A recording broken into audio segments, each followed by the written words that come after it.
this is Rita Singh. Welcome to my channel.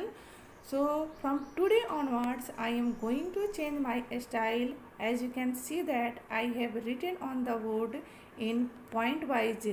So I will explain likewise only, or either I will write on the board or I will use the PDF for explaining the chapter. या तो मैं PDF का भी इस्तेमाल करने वाली हूँ या फिर बोर्ड का इस्तेमाल करके मैं आप लोगों को समझाऊंगी. Hope you will enjoy my class. आशा करती हूँ कि आप लोग मेरे क्लास को एंजॉय करेंगे.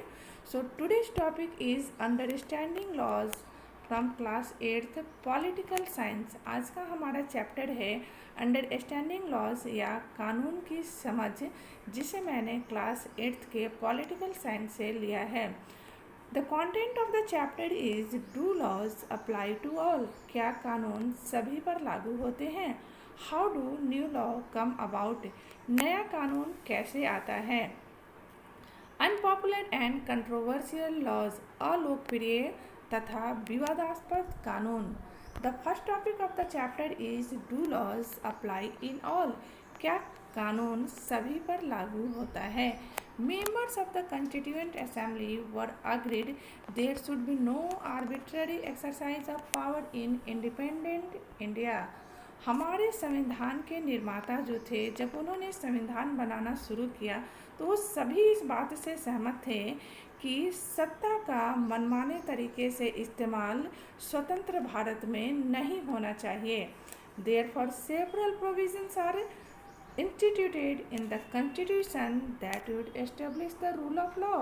और यही कारण है कि हमारे संविधान में बहुत सारे ऐसे प्रावधान किए गए हैं जिसके द्वारा भारत में कानून की शासन का स्थापना की गई है.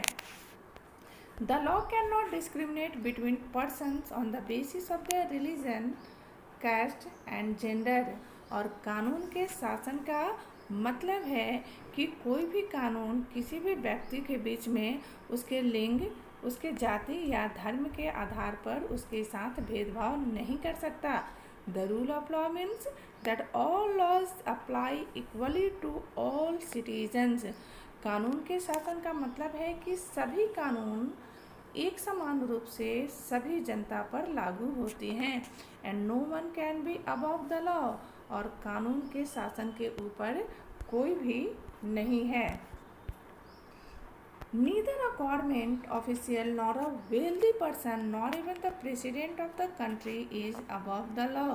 और कानून के शासन का एक अर्थ यह भी है कि चाहे कितना भी संपन्न व्यक्ति हो या हमारे भारत के राष्ट्रपति ही क्यों न हो, कानून सभी के लिए एक समान है. And no one is above the law.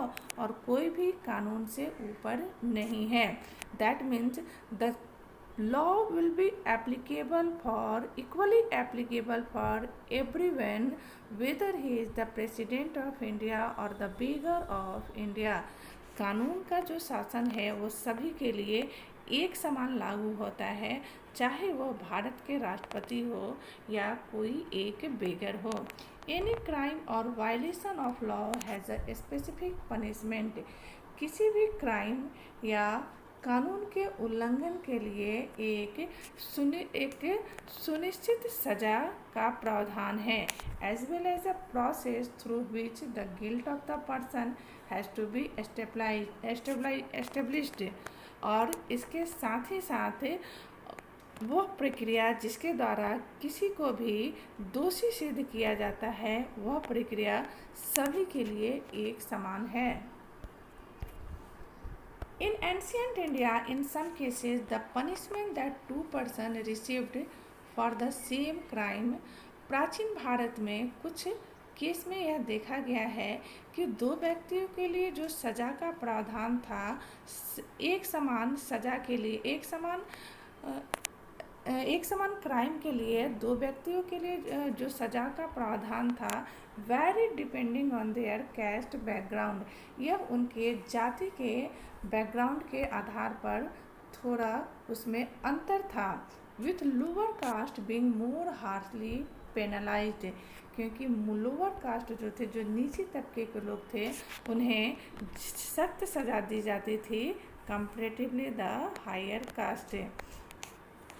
During the colonial rule law was arbitrary और औपनिवेशिक शासन में या कॉलोनियल रूल में कानून का मनमाने तरीके से इस्तेमाल किया जाता था। Sedition act of 1870 was an example of arbitrary law. 1870 का सेडिशन एक्ट या राजद्रोह एक्ट कानून जो था वह इसी आर्बिट्ररी लॉ का एक उदाहरण है। According to Sedition Act of 1870, any person protesting or criticizing the British government could be arrested without due trial. और 1870 के इस राजद्रोह कानून के अनुसार या सेडिशन एक्ट के अनुसार अगर कोई भी भारतीय ब्रिटिश शासन का विरोध करता है या उसकी आलोचना करता है तो बिना किसी ट्रायल का उसे अरेस्ट किया जा सकता था। Indian nationalist began protesting and criticising this arbitrary use of authority. और भारतीय राष्ट्रवादियों ने सत्ता के या अधिकारों का मनमाने तरीके के प्रयोग का विरोध करना शुरू किया तथा इसकी आलोचना की। They began fighting for greater equality. उन्होंने समानता के अधिकार के लिए संघर्ष किया एंड वांटेड टू चेंज। और इस तरह के कानून में वो परिवर्तन चाहते थे। By the end of the 19th century, Indian legal professions emerged and demanded respect in colonial courts. 19वीं शताब्दी के अंत में भारतीय कानूनी पेशा का उद्भव हुआ और इन्होंने भी कॉलोनियल कोर्ट्स या औपनिवेशिक न्यायालयों में अपने लिए आदर या सम्मान की मांग की। They began to use law to defend the legal rights of Indians. और भारतीय वकील या भारतीय कानूनी पेशावर जो थे उन्होंने इस कानून का इस्तेमाल भारतीयों को डिफेंड या सुरक्षित रखने के लिए करना शुरू किया। Indian judges also began to play an important role in making decisions. भारतीय जज ने भी डिसीजन के निर्माण में बहुत ही महत्वपूर्ण रोल अदा करना शुरू किया। Indians played a major role in the evolution of the rule of the law during the colonial period. औपनिवेशिक शासन के समय में कानून के विकास में भारतीयों ने एक बहुत ही महत्वपूर्ण भूमिका अदा की। With the adoption of the Constitution, our representatives began making laws for the country. और जब भारत स्वतंत्र हुआ और संविधान का अडॉप्ट किया गया, जब हमारे संविधान को अपनाया गया, तब हमारे रिप्रेजेंटेटिव्स या हमारे जो प्रतिनिधि थे उन्होंने भारत के लिए, देश के लिए बहुत सारे कानून का निर्माण करना शुरू किया। Every year our representative pass several new laws.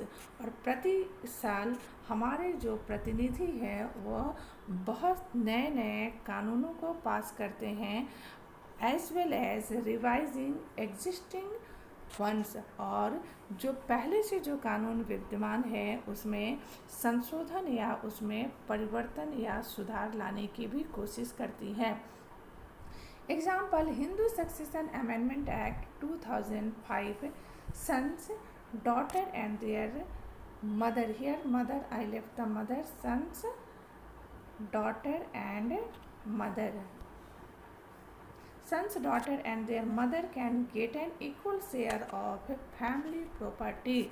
So 2005 का हिंदू सक्सेशन अमेंडमेंट एक्ट या हिंदू उत्तराधिकार संशोधन एक्ट जो है यह सभी माता बच्चों, बेटा और बेटी सभी को फैमिली प्रॉपर्टी में एक समान अधिकार देता है।